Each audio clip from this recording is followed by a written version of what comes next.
Welcome to Astronomy Daily, your go-to podcast for the latest news in space and astronomy. I'm your host, Anna. Today, we have an exciting lineup of stories to share with you. We'll dive into NASA's decision-making process on whether to extend astronauts' stay aboard the International Space Station amidst ongoing issues with the Boeing Starliner capsule. We'll also explore a groundbreaking new method developed by researchers to terraform Mars using engineered nanoparticles, a technique that could make the red planet more hospitable for future colonists.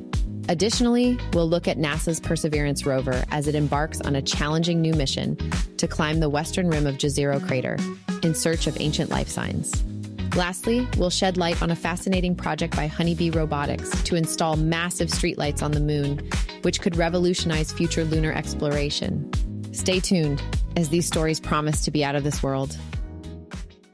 NASA is currently in a critical decision phase, determining the fate of two astronauts stationed aboard the International Space Station. Originally expected to be away only for a short stint, Butch Wilmore and Suni Williams have found their mission extended much longer than anticipated due to complications with Boeing's Starliner capsule.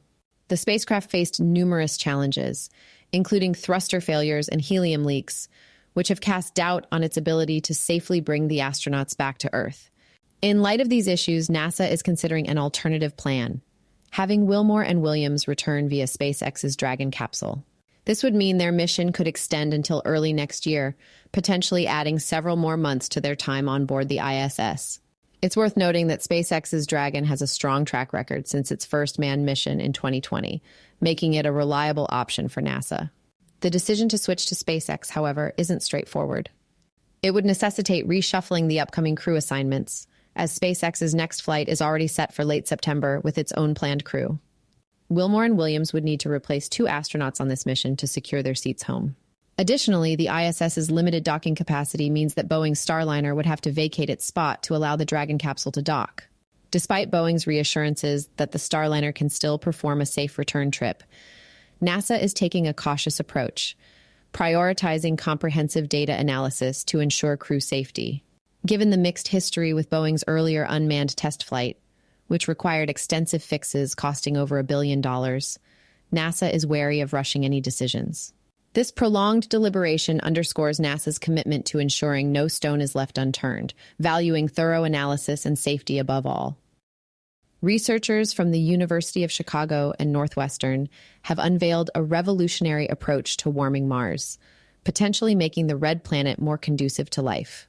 Their method involves using engineered dust particles to increase Mars's temperature by over 50 degrees Fahrenheit. This significant temperature rise could create conditions favorable for microbial life, marking a critical step toward making Mars habitable for future human colonization. What sets this approach apart is its impressive efficiency. By using resources already available on Mars, researchers have found a way that's 5,000 times more effective than previous terraforming proposals.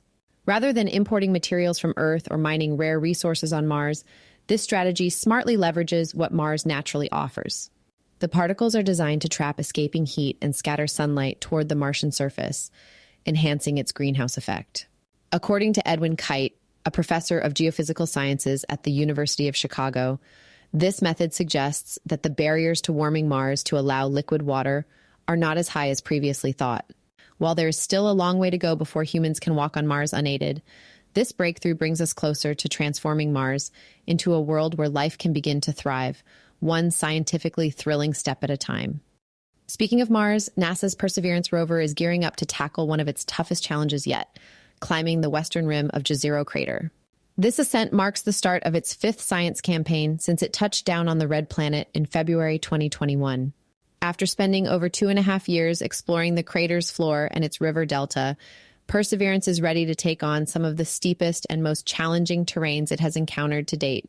The new mission, set to begin the week of August 19th, will see the rover navigating slopes as steep as 23 degrees, using its advanced auto-navigation capabilities to avoid hazards.